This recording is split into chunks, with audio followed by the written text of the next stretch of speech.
મજાની વાત એ છે કે બહેને મને કહ્યું કે તમે સ્ત્રીઓ વિશે વાત કરજો. એટલે વિચારતા મને એવું થયું કે કૃષ્ણના જીવનમાં સ્ત્રીઓનું પ્રદાન કેટલું, એવો વિચાર કોઈ કરે તો સમજાય કે માંથી શરૂ કરીને એની પત્ની સુધી, મીરા સુધી, કૃષ્ણને કૃષ્ણ બનાવનાર તો સ્ત્રીઓ જ છે. કૃષ્ણને ચાહનાર સ્ત્રીઓ છે.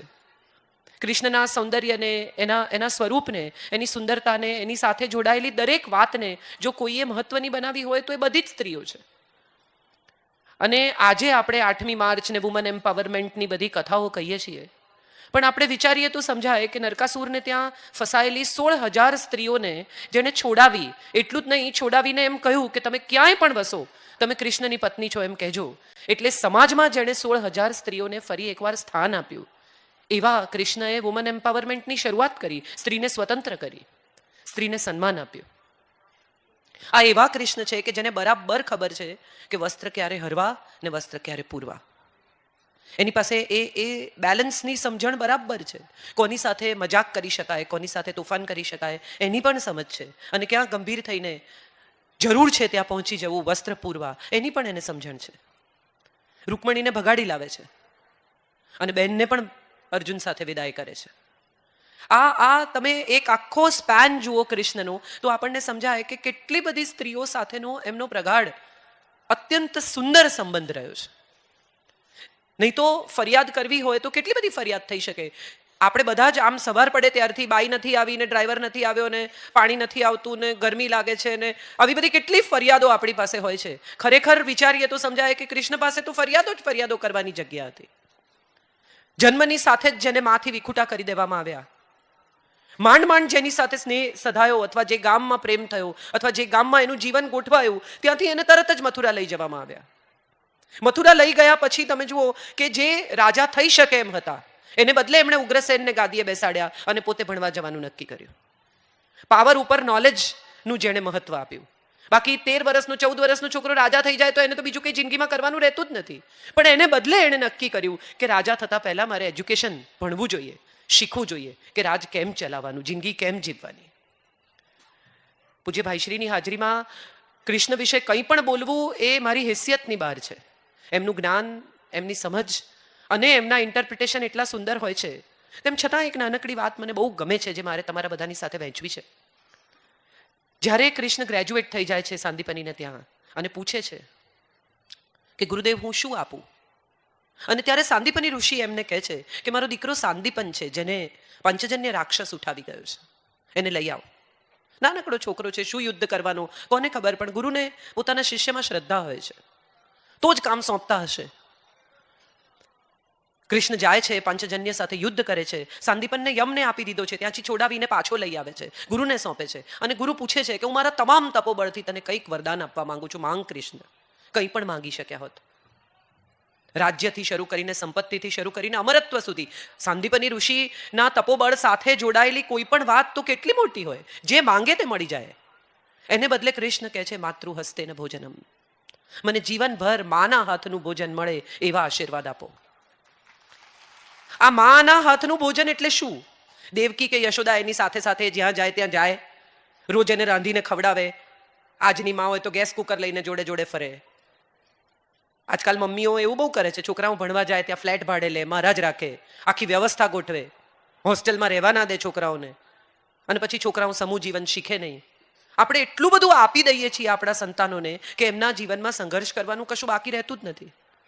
એમને બધું જ હાથમાં આવી ગયું છે, એટલે એમણે હવે કંઈ કરવાનું જ નથી, અને જેમણે કંઈ કરવાનું જ નથી એના જીવનમાં થ્રિલ શું? એટલે એ મોટરસાઇકલ ફાસ્ટ ચલાવે, એટલે એ બીજાની ગાડીઓના કાચ ફોડે, એટલે એ સિગરેટ પીએ, એટલે એ શરાબ પીને આમ તેમ બીજા તોફાનો કરે. કારણ કે એમને પણ કશું કરવું છે, એમની અંદર યુવાની છે, યુવાની થનગને છે, લોહી ગરમ છે, તો કેવી રીતે પ્રૂવ કરે? સંઘર્ષ કરવાનો તો આપણે એમને ચાન્સ જ નથી આપતા, એટલો બધો છાંયડો કરી દીધો છે. અહીં એવા મા બાપ છે નંદ અને યશોદા જે છાંયડો નથી આપતા, સંઘર્ષ કરવાની તક આપે છે, મહેનત કરવાનો એક એવો અવસર આપે છે કે જેમાંથી કૃષ્ણ કૃષ્ણ બને છે. આપણે બધા માથે છાંયડા કરીને આપણા સંતાનના ભવિષ્યને નુકસાન કરીએ છીએ, એટલું હંમેશા યાદ રાખજો. બધું આપી દેવાથી આપણે સારા માતા પિતા પ્રૂવ નથી થતા.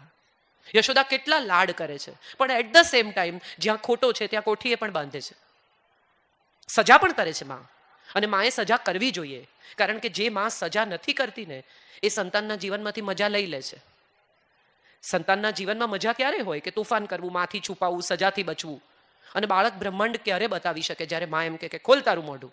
અહીં તો માં મોઢું ખોલાવતી જ નથી, એટલે બ્રહ્માંડ બતાવવાની તક જ નથી રહેતી. તો આ માતૃ હસ્તેન ભોજનમ માંગીને કૃષ્ણએ શું માંગ્યું?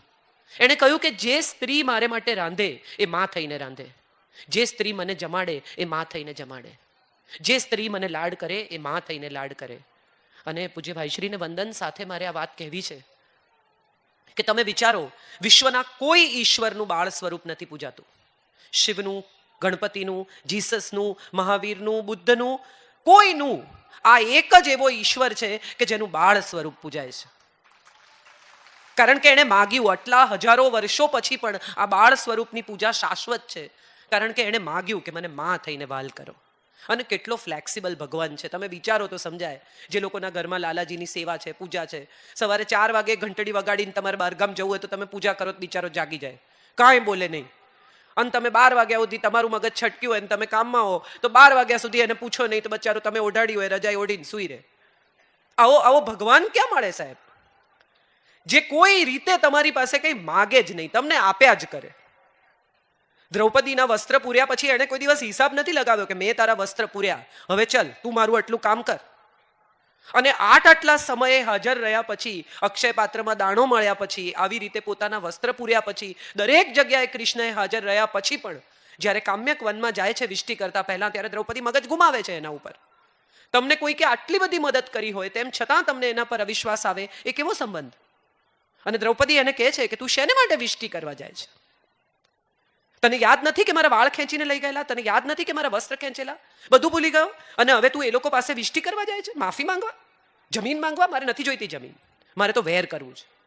અને ત્યારે કૃષ્ણ એને કહે છે કે જો હું નહીં જાઉં તો ઇતિહાસ એમ કહેશે કે કૃષ્ણ આ યુદ્ધ અટકાવી શકતા હતા, પણ એમણે અટકાવવાનો પ્રયાસ સુદ્ધા કર્યો નહીં. હું જાણું છું કે આ વિષ્ટિ નિષ્ફળ છે. હું જાણું છું કે દુર્યોધન નહીં જ સાંભળે મારી વાત. હું એ પણ જાણું છું કે આ મારા માટે ધક્કો જ છે. તેમ છતાં મારે જવું જોઈએ, કારણ કે જો હું નહીં જાઉં તો ઇતિહાસ એમ કહેશે કે કૃષ્ણ કરી શકતા હતા પણ એમણે કર્યું નહીં. હું ઘણીવાર પૂજ્ય ભાઈશ્રી જેવા લોકોને, બાપુ જેવા લોકોને જોઉં ત્યારે મને એમ થાય કે 25-25 હજાર લોકો, 30-30 હજાર લોકોને એક સામટા આટલી બધી શુદ્ધિ આપવી, આટલી બધી મુક્તિ આપવી, આટલી બધી ભક્તિ આપવી શક્ય નથી હોતી. અને છતાં એ એમનો પ્રયાસ કર્યા જ કરે છે, એમ વિચારીને કે જો એ નહીં કરે તો ઇતિહાસ એમ કહેશે કે કરી શકતા હતા પણ એમણે કર્યું નહીં. એટલે આવા સત્પુરુષોની હાજરીમાં આ વ્યાસપીઠ પર ઊભા રહેવાનો મને અવસર મળે છે. મારી હેસિયત નથી, મારી એવી કોઈ આવડત નથી, મારી એવી કોઈ સમજ નથી, તેમ છતાં વ્યાસપીઠ પર ઊભી રહી શકું છું, એ મારા કૃષ્ણની કૃપા છે. એક નાનકડી વાત કહીને મારી વાત પૂરી કરું. મારે પણ પૂજ્ય ભાઈશ્રીને સાંભળવા છે. આપણે બધા આજના સમયમાં એવી જગ્યાએ આવી ગયા છીએ કે જ્યાં આપણને ઈશ્વર પર અવિશ્વાસ થઈ જાય છે. બેકઅપ પ્લાન બધાનો તૈયાર છે. ઘણા લોકો કહે છે કે અમે તો બધું ભગવાનને સોંપ્યું છે, અમે તો બધું ભગવાનને સોંપ્યું છે, પણ સોંપ્યા પછી પણ એને ચેક કરવાનું બાકી રહી જ જાય છે. અર્જુનનો સારથી છે. સારથીનું કામ શું છે? હું મારે ઘેરથી નીકળું ને મારા ડ્રાઈવરને કહું કે મારે અમરેલી જવું છે, પછી એણે મને પ્રશ્નો ના પૂછવાના હોય, એણે ચૂપચાપ ગાડી ચલાવીને મને અમરેલી લાવવાની હોય. અર્જુન એને કહે છે કે મધ્યમાં લઈ જા રથ. કોઈ પણ પ્રકારની ચર્ચા કર્યા વગર રથ મધ્યમાં લઈ જઈને ઊભો રાખે છે. અર્જુન એને કહે છે, હે અચ્યુત, ચલાયમાન નથી એવા મને કહો કે આ યુદ્ધ કરવાથી મને શું મળશે? પ્રશ્ન ન પૂછાય ને ત્યાં સુધી જવાબ ન આપવો, એવું કૃષ્ણ શીખવે છે. એણે કહ્યું વચ્ચે લઈ જા, વચ્ચે લઈ ગયા. એણે જ્યારે પ્રશ્ન પૂછ્યો ત્યારે કૃષ્ણએ ગીતા કહેવાની શરૂ કરી. અને આપણે બધા છે ને ધીરે ધીરે વક્તા બહુ સારા થઈ ગયા છે, શ્રોતા બહુ ખરાબ થઈ ગયા છે. કોઈની વાત સાંભળવાનો આપણી પાસે સમય જ નથી. કથામાં બેઠા હોઈએ ને તોય આપણા ફોન ચાલુ હોય, 2 માણસોને જવાબ આપવા પડે, બાજુવાળા જોડે વાત કરવી પડે. જિંદગીના આ 3-4 કલાક, અઠવાડિયાના 4 તરી 12, 14 કલાક જો આપણને એવા મળતા હોય ને તો હું માનું છું કે આ 14, 15, 20 કલાક ગંગામાં નાહવા જેવા કલાક છે. શાંત ચિત્તે સ્વયંને કૃષ્ણને સમર્પિત કરીને જો સાંભળશો ને તો હું માનું છું આપણને પણ અર્જુન જેવું કશુંક મળી જશે. ભાઈશ્રી તો અહીંથી રોજ જ કહે છે, ઉત્તિષ્ઠ પરંતપ જાગ્રત વરાન પ્રાપ્ય નિબોધિત. આપણે સાંભળવું પડે. અર્જુનનું કશું થયું કારણ કે એણે સાંભળ્યું. અને કૃષ્ણ જેવો કોઈ સાયકેટ્રિસ્ટ નથી. એણે પહેલા બધું જ સાંભળી લીધું. અર્જુન વિષાદ યોગ આખો પૂરો થયો ત્યાં સુધી વચ્ચે એને અટકાવતા નથી. તું બોલ, હું સાંભળું છું. કેવો અદ્ભુત શ્રોતા.